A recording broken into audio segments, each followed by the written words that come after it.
Hi, and welcome to Across the Desk. This week, we're going to talk about our junior senator, Senator James Lankford. He kind of flies under the radar for the most part, and that's probably a reason why this will be my first show I've ever done on him. He kind of stays kind of in the background a bit, a little bit in the shadows. You're kind of not sure what he's kind of doing. He comes out with different kind of platitudes and things from time to time, but he's not quite as all flamboyant or as eccentric as our senior senator, Mr. Inhofe.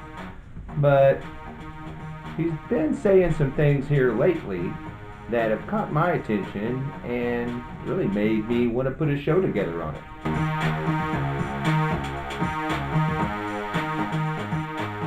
So, Senator James Lankford, we really don't hear too much from this guy, like I was saying. He kind of likes to fly under the radar a bit, and he kind of reminds me a lot, like a lot of Mike Pence. It's kind of the same way, real evangelical, doesn't get out in the open too much, kind of backs out in the shadows.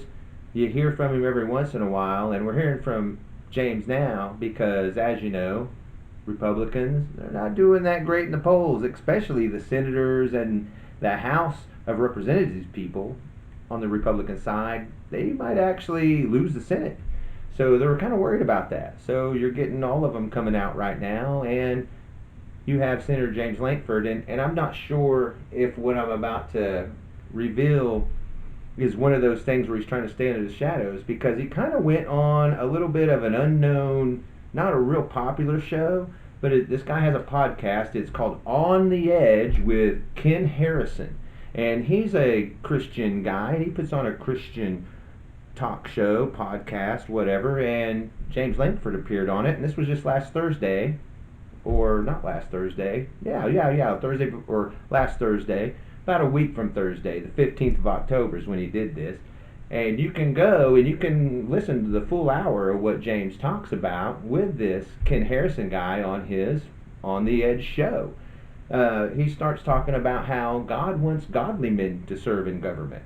He talks about a lot of things when it comes to his stance on religious freedom. It's kind of weird. It's kind of weird tug of war. We got a few quotes from him from this show where he's talking about, now we're not a we're not a theocracy, we're a republic, and he's saying, well, I'm not talking about us being a theocracy. We're obviously not one of those, but we're a republic, and God does have an interest in who is leading our nation. That's what he says.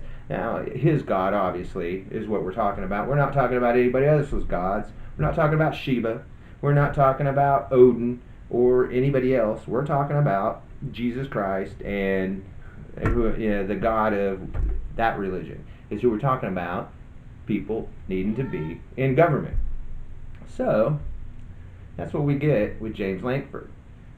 He came out not even that long ago. He's been coming out and saying, hey, I'm for religious freedom no matter what. If you're a Muslim, I'm for religious freedom. If you're a Jew, I'm for the religious freedom. Even if you're an atheist, religious freedom. I believe in religious freedom. And then he comes out on this show and says, except when it comes to who's leading our government. He totally believes that you should be a Christian in order to be in our government. He thinks in order to be on any kind of equal rung with anyone, you need to be a Christian. If you're not a Christian in government, well, you're on a lower rung than everybody else.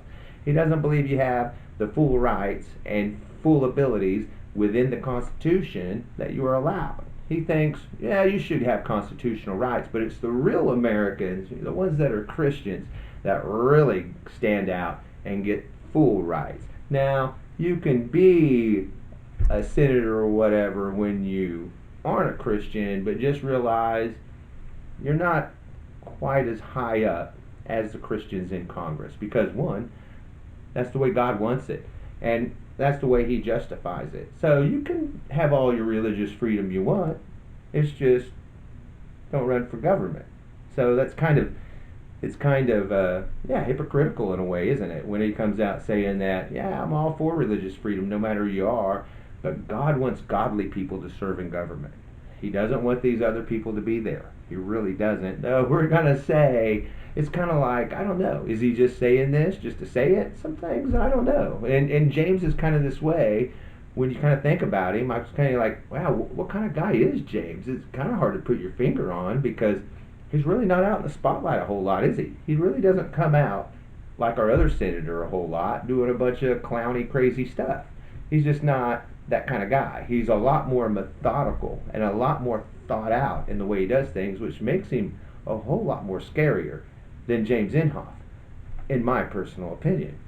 Now, James, he's really well-spoken guy, and he seems like he wants to work with everybody, and he talks about all this, oh yeah, constitutional rights for everybody, and then he comes out, and I get it, it's political season, and he's trying to save his buddy's seats, so he puts out this thing on Facebook railing against Democrats who filibustered the latest COVID bill that was before the Senate, railing, oh, it's just so awful, these Democrats filibustered this thing and they're holding up the whole works. I can't believe that they would do this.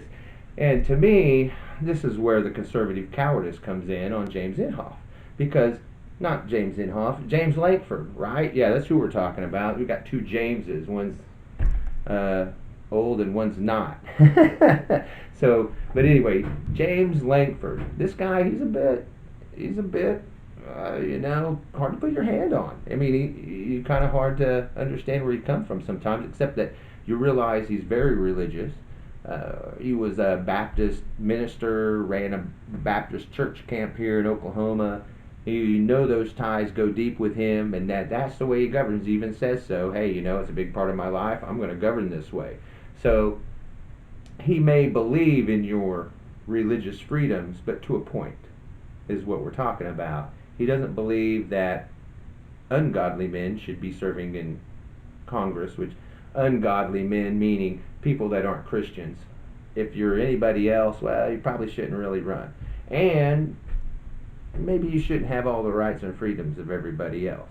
I think he really believes that. I think and this is what they do, they really justify this. This is that real American thing that they like to say, hey, the real Americans, right? So that gives you two classes of people right there. That's already a division thing, right? We have the real Americans and the ones who just aren't so real.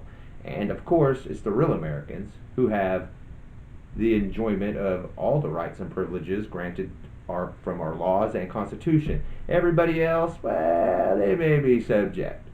And I'm afraid that's what we get with Senator James Lankford. Because here's the thing, and one of the big points I want to get to. James put this thing out on Facebook, railing against Democrats because they filibustered a bill. Oh my God, they're so horrible. Look what they did. But yeah, what did they do, actually? Let's talk about what they did. You know what they did? They played by the same rules that Republicans played by. That's exactly what they did. And James didn't like it too well. Because if you want to think about playing by the same rules, let's talk about what Mitch McConnell's done. We have hundreds of bills passed by the House, some of them for COVID relief and COVID-related things. Mitch McConnell hasn't even brought to the floor of the Senate for any kind of debate or anything. Can't even talk about it. Nothing. And here's James railing, we can't even bring this up for debate because the Democrats filibustered it. That's probably about the biggest whiny, cowardly thing I think I've heard.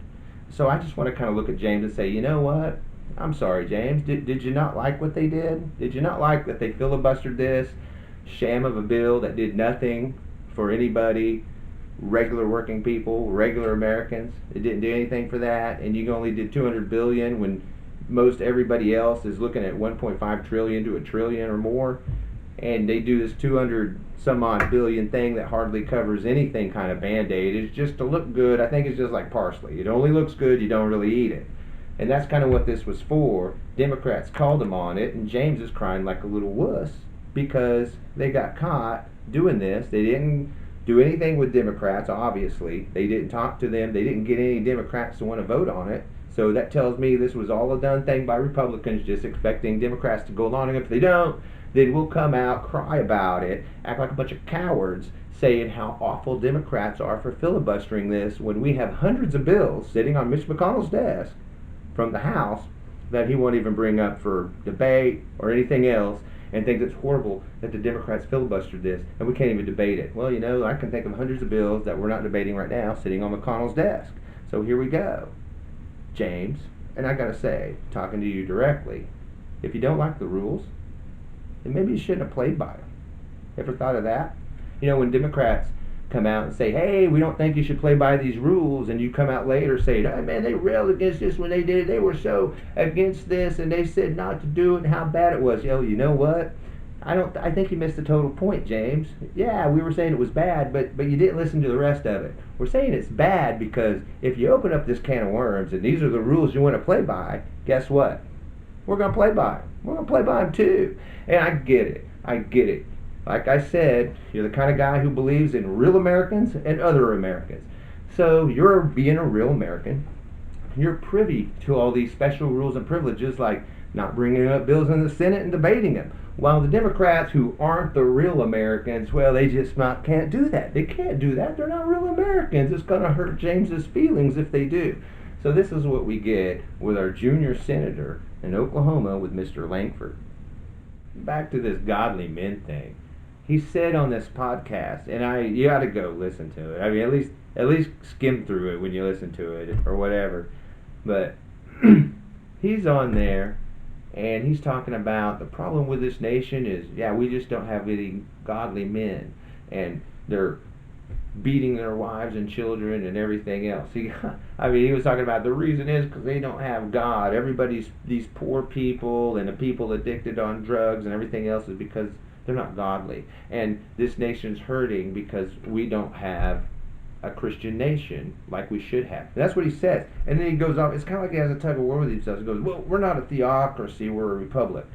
But God does want us to be this way. It's kind of like, wow, James, are you debating yourself there? It sounds like he has that debate with himself. Like he's read the Constitution now that he's a senator. He really probably didn't beforehand, but now that he's in government and everything else, and he's seen the workings and he's getting involved, he sees how it is, and he's like, reads that Article 6 where there is no religious test to hold office or the public trust. You ought to read that one if you haven't. So he sees that and he's like, man, well, hey, James, we can't do this because it says Article 6, no religious test to hold office or the public trust. James, well, but God wants godly men. So there's got to be a give and take somewhere. Maybe I don't know where he's going to go with this. I don't think he's finished yet. It seems like in this interview he was still struggling with, are we a theocracy? No, we're a republic. We're a republic. But God wants us to be a theocracy. No, but we're a republic. And it seems like he kept going back and forth on that point. So we have our junior senator, James Lankford, who came out on the 15th of October in a little-known podcast, Buried Under Stuff, that was found by me, about how this nation needs to be run by godly men. And I wanted to do a show on it. And then he starts coming out with new Facebook posts to help his buddies out, of course, who are losing in the Congress he serves, about how horrible Democrats are for filibustering the COVID legislation that, despite the other legislation sitting on McConnell's desk that's never seen the light of day. So we have that bit there of James Lankford as well. And of course, going to the Amy Barrett Senate confirmation when he rails against Democrats there. And I get it. Maybe he's just not good at this. It takes practice. So he's being in the shadows a lot, coming out in the open now. It's kind of new stuff for him. Maybe he's not used to it. And so he's trying to help his buddies out by making him look like a total coward. But that's what we have this week with James Lankford. I typically, honestly, don't have a lot to say about the guy. Usually because, like I say, you don't hear a lot about him. He's kind of in the shadows. And you know what? He sometimes does work with Democrats from time to time. And he's not so kooky and clowny like James Inhofe is. So, it's typical for James Lankford to just, I guess, not be in the radar that much when it comes to a lot of things until we get to political season when he's trying to help his buddies out. I'm almost really curious to see what it's like when his seat comes up for re-election again, because he's not on the ballot this time around. It's kind of interesting to see the things that he puts out there when he's up for re-election, and I'm just kind of like, wow, I can't believe he actually came out and said, yeah, we only godly men, we really need them. That's what God wants. He only wants godly men to serve. And these Democrats are horrible for filibustering this bill when we have over 400 House bills that we've been sitting on, some COVID related. So shame on them for playing by the same rules. And that's what we have with our junior senator, Senator James Lankford, here in Oklahoma. Now, this is Across the Desk with Kit Fairchild, and we'll see you next week.